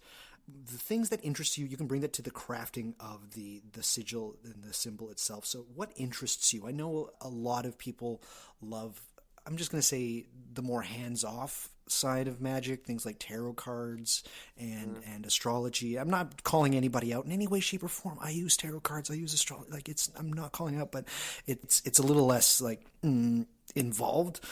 Use that. Bring that to the table when you were crafting your statements and your sigils. So do you like Norse myths? Go heathen. Do you like Egyptians like me? Throw some Egypt in there. Go forward with that kind of stuff. And it's another reason why sigils are so unbelievably awesome, is that what you bring to the table actually amplifies what you were doing. And that's magic. That is magic, pure and simple. What do you bring? How do you utilize it? And how do you make it work? That's your evolution, as Keats wonderfully put it. That is it. It's really not. This stuff is not hard, guys. It's a lot of work, but it's not hard. And you know what feels right. As I've said before, if it moves you, follow it. Yes. If it sings to you, sing. There you go. Yeah. We got to talk about something called sigil bleed. And a lot of people don't really know what this is. So could sigil bleed be very well the end point of magic, the ultimate goal, if you will, the philosopher's stone, if we want to get alchemical? I'm just going to say that this happens to me a ridiculous amount of times, and because I'm a great magician. But it is what happens is that before you have your statement, but before you even put it into a symbol, or what happens often with me is that I will sketch on a notepad, and it's like a really crude sketch. And then when I do my ceremony, that's when I put it on like black card with paint. Once I have the first statement symbol, sometimes, and a lot of times for me, the thing, even before I've done the ceremony, it'll just come true. Before I've done anything, it's just like, oh, there you go. You've gotten what you had. This literally happened to me 4 days ago. I read a lot. I have a lot of books, and I need a new bookshelf. Of course, what do? I like to sigil for items. I find sigilling for items, especially magical tools. I talked about it in my magical tools episode. It's a good way of using sigils. It bulks up the shoals, so it's small items. I'm not asking for a Corvette. I'm asking for things that I don't have or magical tools that I need. Created a statement. I need a bookshelf. Did a little something. 2 days later, I was just at my friend's place. I know we're all supposed to be on quarantine, but shh, quiet everybody. Yeah, just sitting there. And he said, we're moving some stuff around. You want a giant bookshelf? I was like, absolutely. I will definitely take it. This happens to me with sunglasses. This happens to me with like even really strange things. So sigil bleed, is that the point of magic? Could it be that just the thought of you thinking something can cause it to happen? Strange. Right, so it's like a retroactive causality, right? Because you've already like thought about it, and maybe like put that in to the subconscious. Maybe you've already worried about it, but the act of actually focusing it into something makes it jumpstart it, that it's already happening. I don't know. I love it. Yeah. It is incredibly odd. Has it happened to you before? I've never done it with material items, and I'm like an idiot. I'm thinking now, hearing your stories, I'm like, why haven't I done this? When I could easily, get some things that I really need. But I've done it with kind of exceptions in work and in home and all of this. Like I did one with my dog going to the vet. Okay. And I was really worried about him. And, I did this thing about, he's going to be fine, whatever, blah, blah, blah. But he was already fine showing up. Yeah. So he was pretending to cough or something like that. Exactly. Yeah, exactly. Yeah. To get attention. He smoked too many cigarettes. And God. We had to get him figured out. Yeah. Man, what can you do? But, yeah, sigil bleed is interesting. I actually have a demo of a song that I did through the audiomancy stuff, and I talk about it in the song about sigil bleed and how, like, I'm not sure who's moving who with intention. Yeah. Like, I'm not sure if I'm just picking up on something and being able to document it, or it was already documented, and here I am singing about it. Absolutely. There's so much to think about with this kind of stuff, and it is, in some way, slightly maddening, especially for somebody like me who does a lot of spirit work and whatnot. Sometimes you have to wonder, am I calling the spirit or is it calling me? Same thing with sigils. It's like, did I create the sigil or did the sigil create itself? Like, did that thing already put itself there? I have no idea. It's. I love that though. That's the wondrous and curious nature of all of this. I think we would do better to celebrate that, of not trying to understand the variables so much. Lean into it is what I say. Yeah, Lean exactly. into it. Retroactive sigils. Right. These are fucking awesome. And Pete Carroll talked about it. I think he mentioned it slightly in Liber Chaos. I forget if he was in the Epiphanion or Epoch. But basically what you do with a retroactive sigil is, I put it shortly, is fuck my past self up.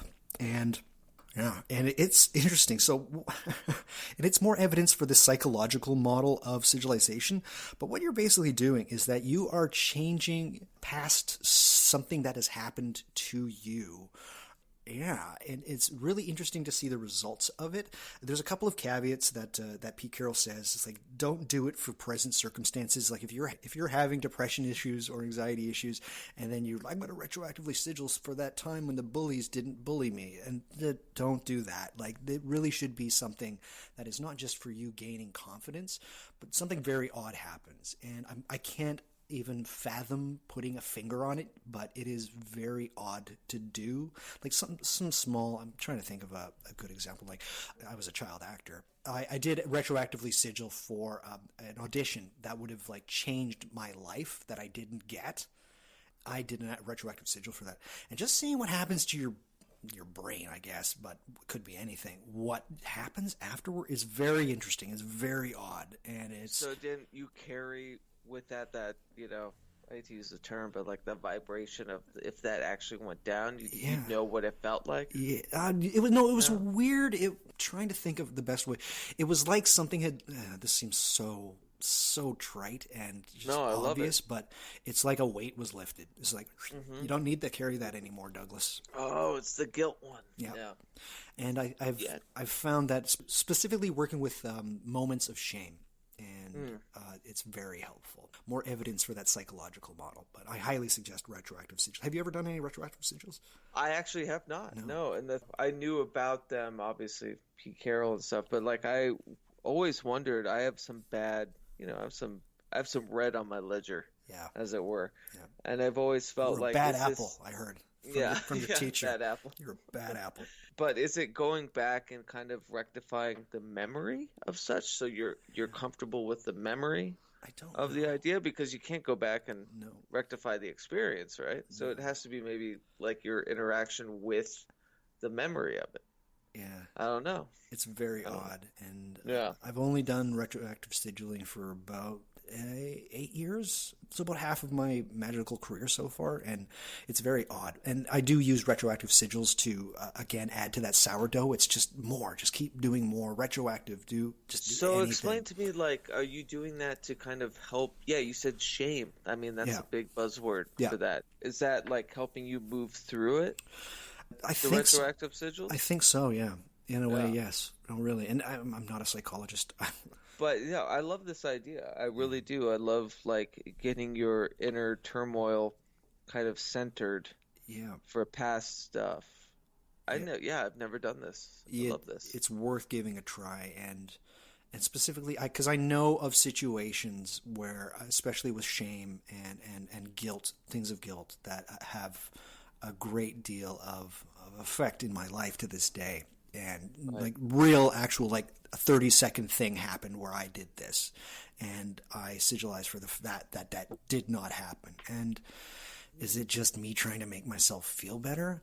This feels different than that, because I've more than half my life I have actually worked through talk therapy, and trust me, this feels different. It really does. I am so interested in this. Yeah. I am deeply interested in this, especially if it's a way for you to kind of see yourself as the person that handled it correctly, and maybe live with the idea that like it was just an instantaneous mistake. Yeah. And here is what it feels like, and I'll move forward with what it felt correctly. Yeah. That's brilliant. Yeah. I love that. I've never worked with it. You got to give it a shot. Let the fans know. Yeah, let the fans know how it goes. Oh, but it's inexhaustible. Like it's literally, if okay, something's coming up, I have to get a show going, and I'm kind of running low on sigils. I just go into my past and I bulk up that thing. And it's almost one of those ways where you can, in some small way, use it as a robofish. But I also suggest having a robofish in there. Like I really, really do. But some would say, Doug, this is just delusional. You're being delusional about things that happen to your life. But guess what?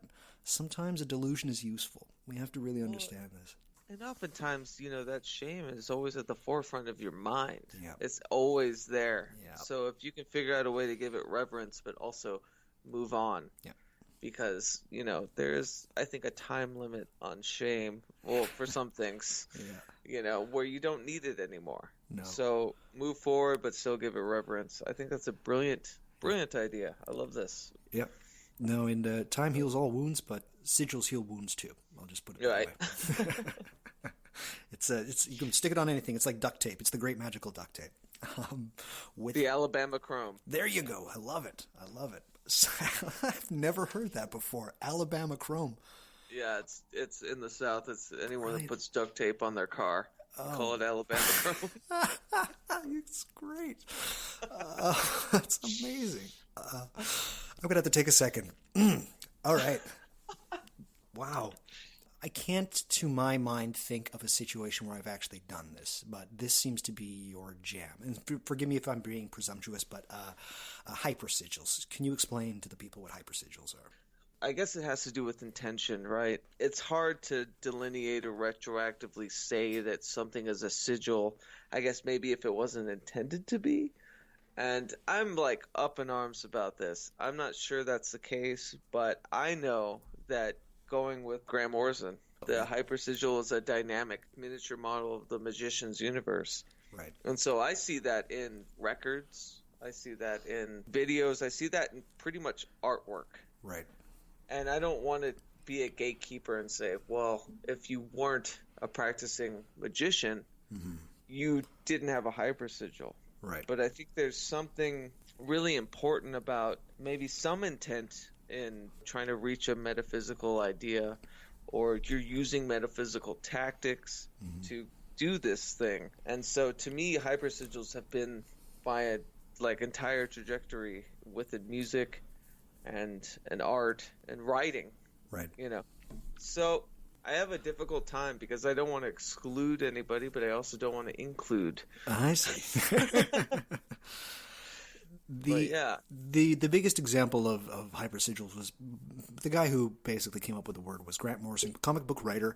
He had a series called The Invisibles, in which one of the characters in them was basically him, Grant Morrison. King Mob, exactly. Yeah. Also, I'm just going to say this. If you have not read The Invisibles, you have to read The Invisibles. It is a magical book. There's going to be stuff in there that's a little bit rough. Towards the end, it gets like, what?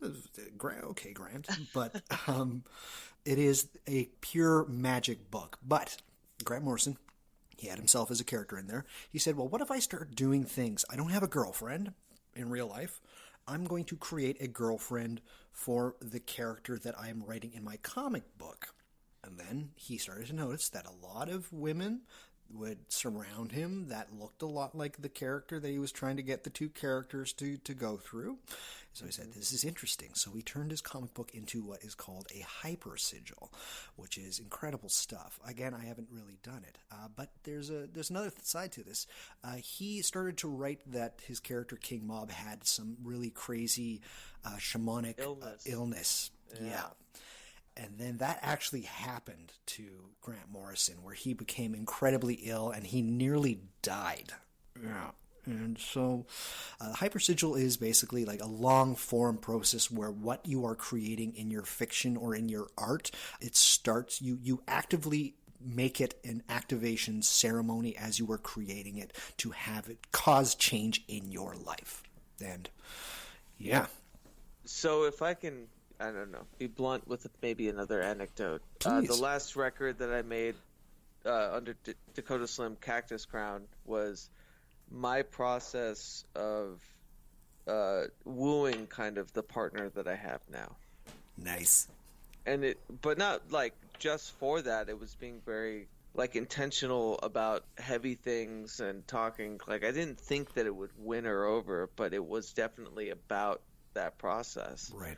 And it's in and of itself is the most important work I've done because it became a sigil, right? It became the love sigil, right?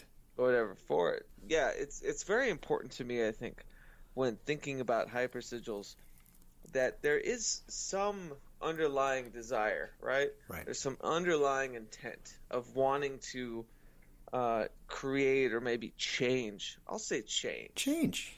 Because I think change is far better than create. Yeah. Yeah.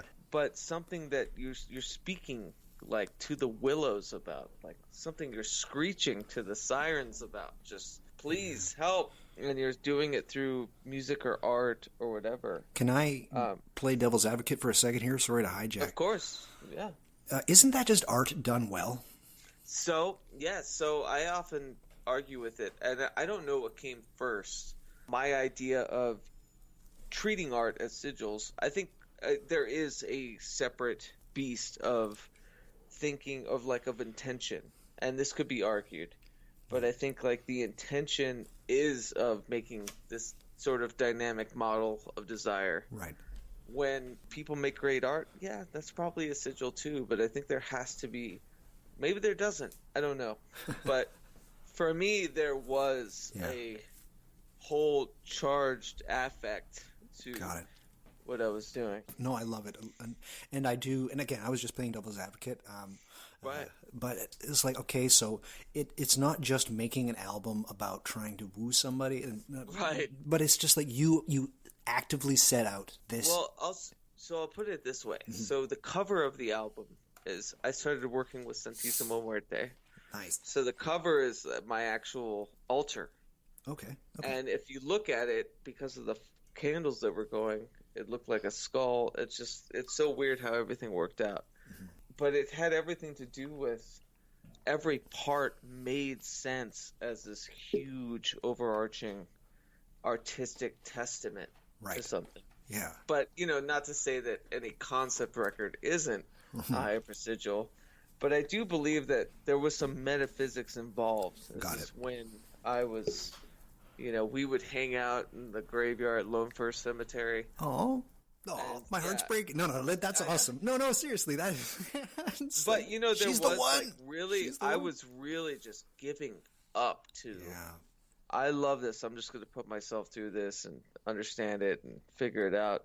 So yeah, I don't know what the specifications are to what is art and what is a hypersigil, but I think to me it is intention in saying that my intention of this was to be a metaphysical artifact of what I was doing at the time, who I was working with at the time, and like I had never been more magical in my life during this. Right. As like, and I don't know if it's a form of desperation, but it was just a very conscious routine and working with these outside things, and it became this album. Right. So yeah, I don't know if it's one is not in the other. Who knows if Love's Forever Changes isn't a concept record that's a magical record. Right, I think it is, but I don't know if it's a hypersigil. I think mine is just because maybe the intention was there for metaphysics. Right. I don't know. Yeah.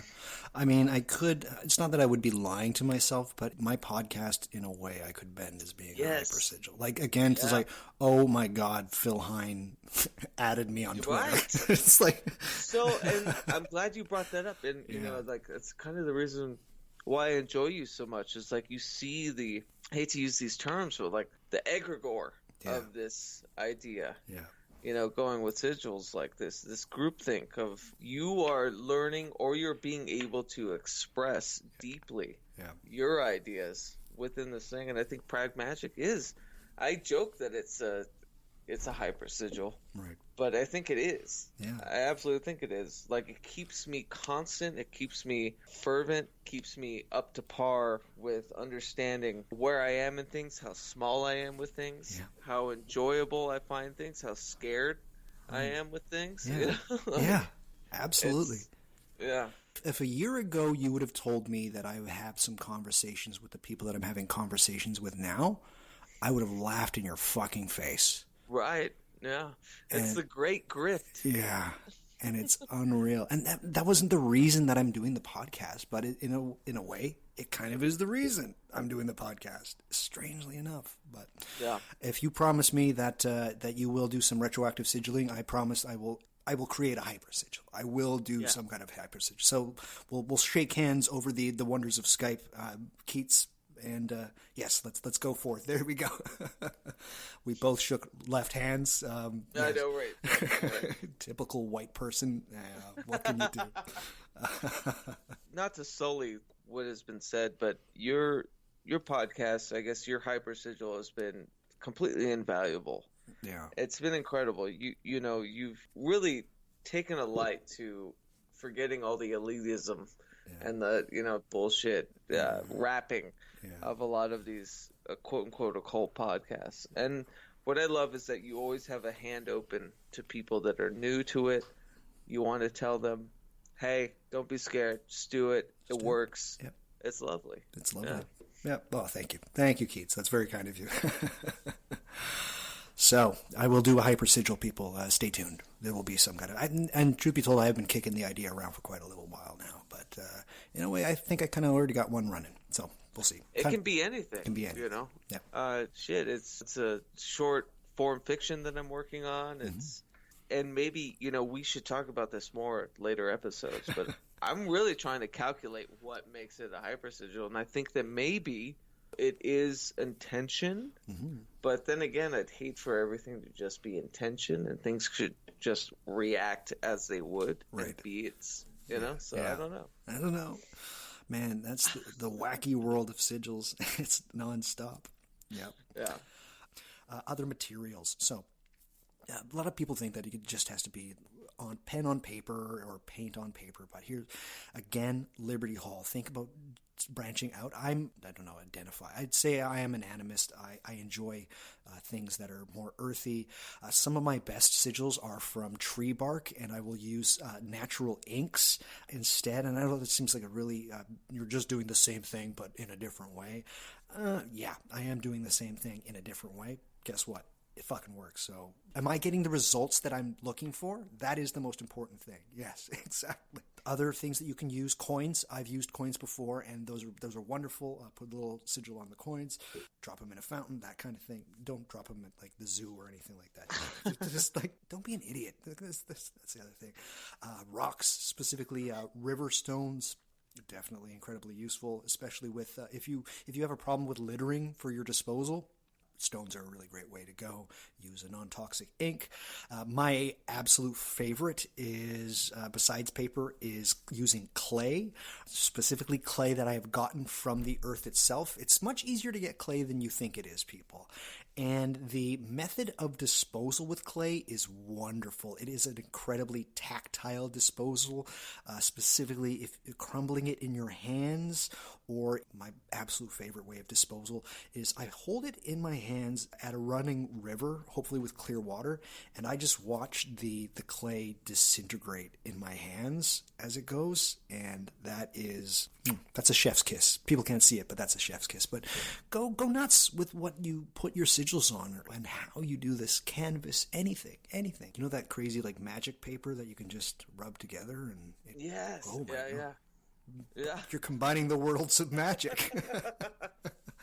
We're now doing stage and ceremony. There we go. Yes. Somebody get Penn and Teller on line one.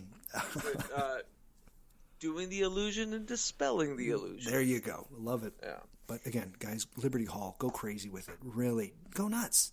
Go absolutely nuts. If you have papyrus, go with that. Like, really go as much as you want. Just go with whatever you can. Yeah. Like, it's just, there's something so powerful, especially if you're just getting into it. And we talked about the amateur effect. This one's going to hurt in a good way, or in a bad way. The first one's going to really knock you off your socks. Yep. But then it's trying to tell you that, like, hey, this works.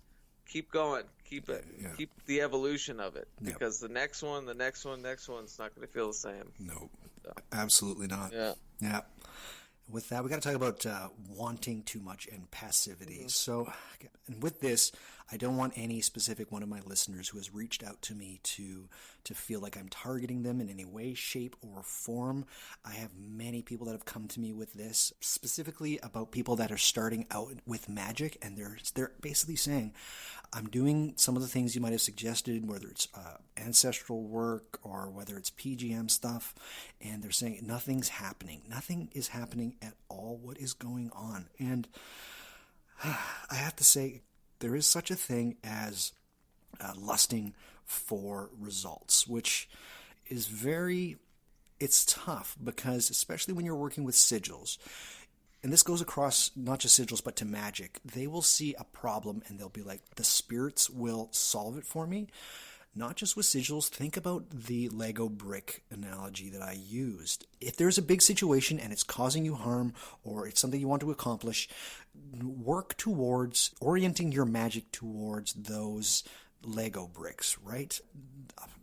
Your magic is only one force among many, many forces. And as great as magic is, it can't solve absolutely everything. Desire is different than lust. I want you to understand that. I want everybody to understand that. Desire, you can feel it. And I don't want this to sound trite as well. You can feel it for sure. It is like a wind at your back, and it is some place that you know you need to go. The things you want to have happen in your life, you know it's there. You just have to find that desire and not that want, and then you set your sails in that direction. You know desire when you feel it. And the other thing to realize is that these things take time, and they take a lot of work as well. And if your sigils themselves, the reason that they're great is that if you're starting out, a lot of them work almost immediately, and then you have that down time, and then you have it coming back again. But with other things besides sigils, it takes time.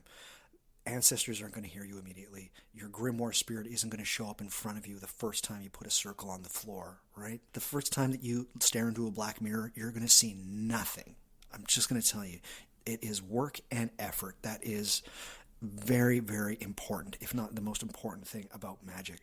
But continue to orient towards your desire and don't want it too much. And specifically with sigils, passivity, especially in the point where you are doing the ceremony of activating or charging them, is very important. Keats used the word gnosis earlier on. That is a good way of thinking about it. Meditating before you're doing your ceremony and just kind of having, as you're going through it, to activate them, whether it be through staring at them or whether it be through meditating on them or entering into a trance state. You don't want to be sweating out your desire. You want to be able to be taking things in. So passivity and desire. I think this is the hardest aspect of it. Really? It's absolutely the hardest aspect of it. I think for people that I talk to about doing it and how it works, and just to make a really crude analogy, there are people that are looking for a girlfriend, right? Friends looking for a girlfriend. I know I am. What's the one mistake that they're doing, though? Is they're obsessing about finding a girlfriend. No. You got to let that go. You let that go. Yeah. Absolutely. Yeah. And that's the hardest thing to do. It really is. So it's not just like a walk in the park of trying to figure out how to, let go of these intentions and desires. But I think that's the entire point of a sigil, is that you put it there and then throw it away. So it's just gone. Bingo. Yep. Yeah. You nailed it. Absolutely. That is it. You do it, you dust off your hands, and you continue with your day. That is why I think the forgetting is the most important part of sigils. It's like you have to get this right, and then you have to be passive, and then eventually they come, right? Things will come, and it's really tough to explain, but I understand that a lot of my listeners would be like, I don't know why nothing's happening. So, I ran into this rub, I think, when I was on Lighting the Void. Everyone wanted to hear how I did. Right. Or how I came above and how I fixed everything. And it's going to be different for everybody. And I'm definitely not a person to listen to about how to do things. But, I think the most important part is that we are so hardwired to obsess. Mm-hmm. So just release the obsession and do that with sigils. Yeah. And it's so hard. It sounds easy coming out of my mouth. But I really believe that if we were to be taken to our tenfold idea of who we are, it would have a lot less to do with what we want. It would have everything to do with what we need. Bingo. And that's the issue. Yeah. Austin Osman Spare used to have a prayer that he would say every day. It says, "God's grant me this, that I have little and I need nothing." Yes. Yeah. And, this is the hard part, too, especially within this. I thought this would be a great compendium or an addendum maybe to your symbolism episode. Yeah. And the issue is, I think, when people are listening, and I know you have these too, you have people listening in desperate places that, what do I do? How do I do this? That's a very stark place to be as someone that's giving knowledge to all of it. And I really feel the hardest thing to hear is stop wanting it. So there's got to be something better about, I don't know, but there's got to be something better than stop wanting it, because I think that's the hardest thing to learn. Keep doing it. Yeah, but stop wanting it. That's it. Yeah. be somewhat passive about it, right? I'm not huge into Eastern mysticism or Buddhism. I love it. I think it's austere and beautiful. I know enough about it. It's not like I can't learn more. I'm sure that I will at some point definitely go that way, like hardcore for a period of years. But there is something to be said is like just let go of certain things. You really have to. And I know that sounds really Jedi Master like, but that's what I'm saying. It's like the hardest thing to hear. You have to. Hardest thing to hear. Yeah. And when we're talking about desire and want magic, it's tough. It's tough. Go for a medium-sized 10-day challenge, and you can orient yourself with some form of, I wouldn't say obsession, but a form of want. A form of want for sure. And, Lord knows that we haven't seen the Mitch Horowitz upheaval of the 10-day. Like, hey, I did this. It didn't work. And it's like, I'm sure there's tons of them, probably more so than the ones that actually Try work. again.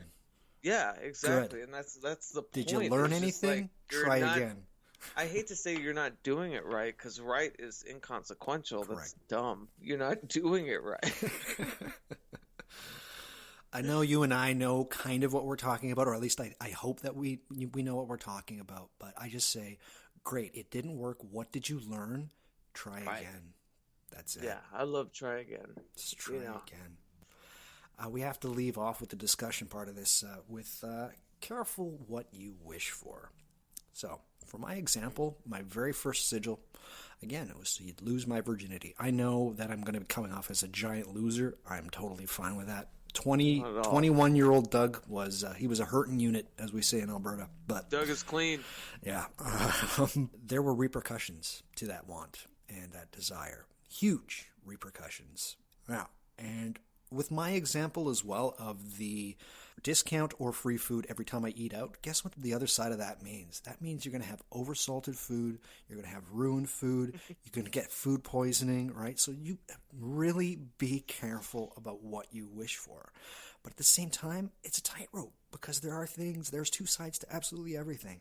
You really have to be honest with yourself, and you really have to be able to figure out what is the best possible outcome for my desires. So some of my bigger long shot sigils that manifested, I came to regret them. I really, really did. And I didn't cure them with some crazy retroactive sigil, but I am thankful that they happened nevertheless. I really am. So be mindful of what you desire, but don't not desire it. Go there. Right. Yeah. I gotta stop wanting. Where to go, guys? Because that's the sigil episode. Where to go? Austin Osman Spare, I would say no, not really. As much as I love him, he doesn't write anything exactly about sigils, and he's a bit of a weird writer anyways. When I was in London last, I picked up the Book of Pleasure in plain English, and even still that is like hard to understand, but it's pompous. Yeah, writers like Austin and Aleister Crowley. A lot of people look into his work as like, he's some great genius, we just have to decipher it. No, he was writing to himself. He understood what he was talking about. We're not meant to understand what was going on in these people's minds. So let's dispel all the pomposity. Sorry, guys. I don't want to burst that bubble, but and Crowley wrote a ton. Anybody that says that Crowley is like, he's a lazy, hedonistic man, Crowley had a puritanical work ethic. He was always working. The amount of things he wrote is staggering, but it made sense in his mind. Leave it there. Diary of a Drug Fiend was very seminal for me, especially getting over drugs back in the day. What a weird book. I look back now where it's just this celebration of just hedonism. Yeah. Like terror. It's a weird guy. I guess it made me gross.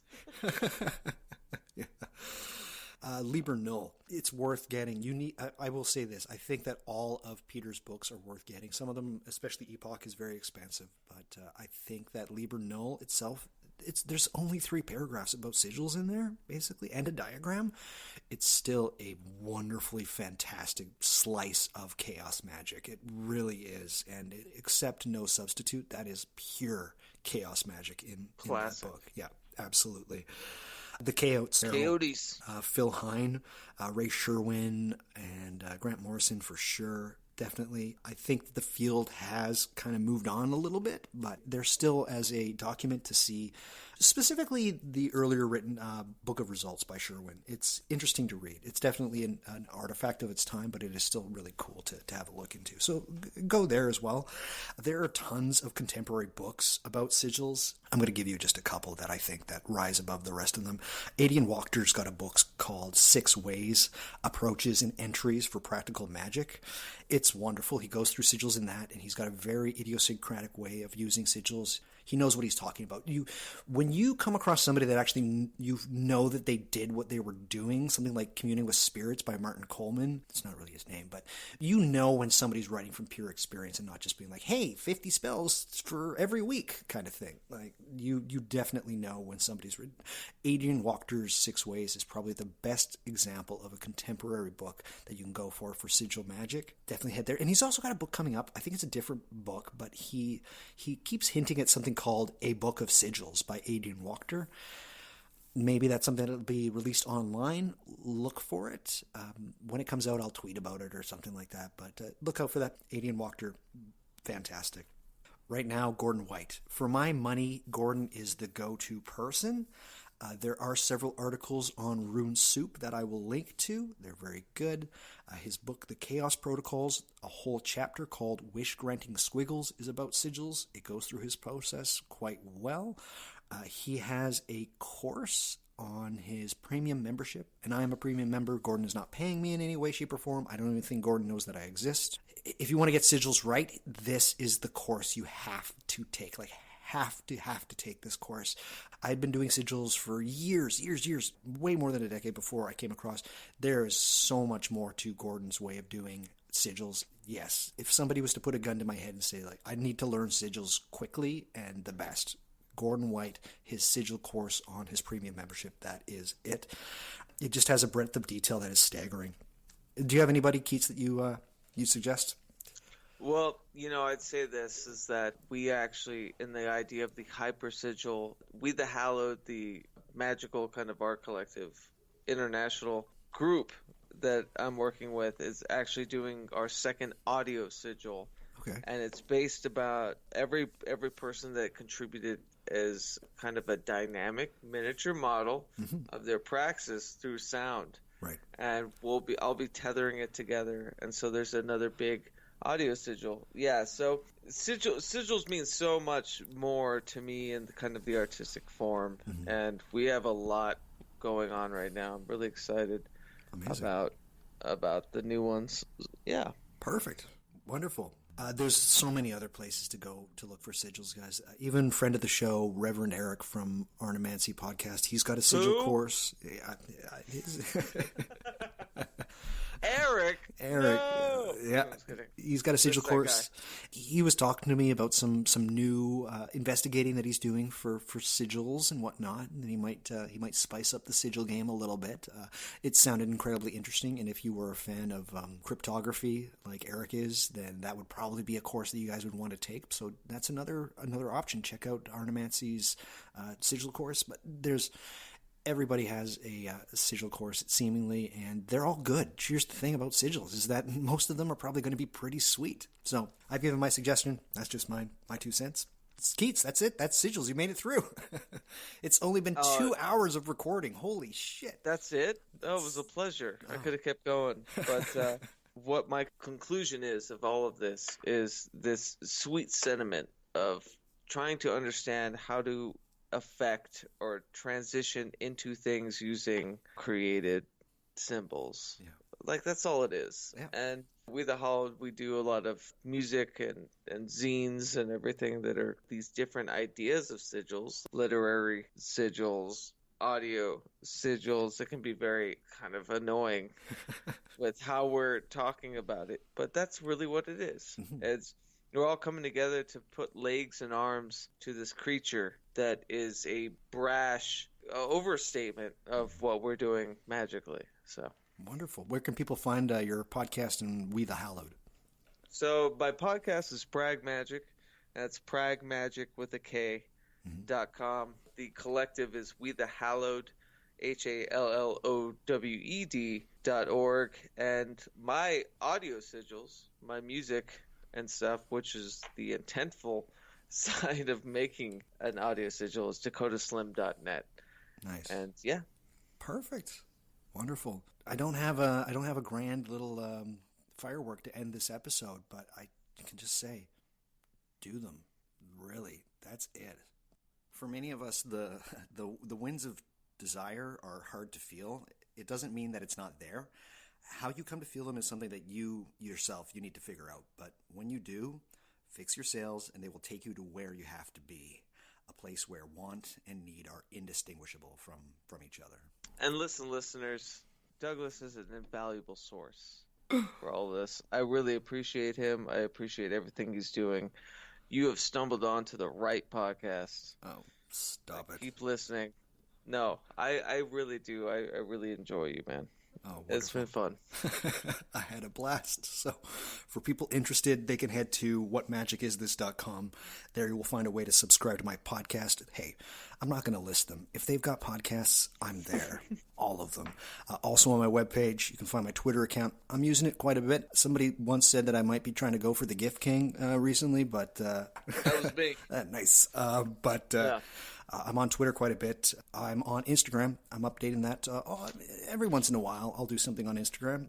I still don't really know how it works, but there you go. Facebook, I don't really use too much. So if you try to contact me through Facebook, I'll get to it at some point. Don't stay on there expecting a response. I maybe check it once a day, maybe. Also on my website, you're going to find some show notes for each and every episode. I go out of my way for these show notes, guys. They're brilliant. Schwaller de Lubitsch will be on there. Mitch Horowitz will be on for this episode. I'll have some chaos magic stuff up there. There's going to be a lot for this episode. There's so much to talk about with Sigils, and there's so many directions that you can go. If you love the show, please leave a review or tell a friend about my podcast. That's, I think, the more advantageous thing to do. Tell a friend. If you enjoy it, chances are they might as well. I'm not heavy on woo, although I talk about like a lot of really strange things. Magic is real to me. It really is. And I think a lot of us know this. Tell your friend, spread the word.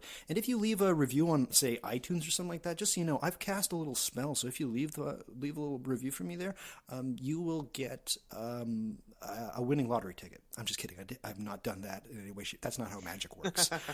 Or is it? You never know. But that's it. Keats, thank you so much for being on. I love your podcast as well. I love all the work you did. And again, all of the kind words that you've said. You were one of the first people to really reach out to me. And really, as soon as you mentioned the word coyote, I was like, I'm going to be friends with this man. Yes. It's like, I know this person already. You gave me an Orphic hymn to sing at the last full supermoon of 2020.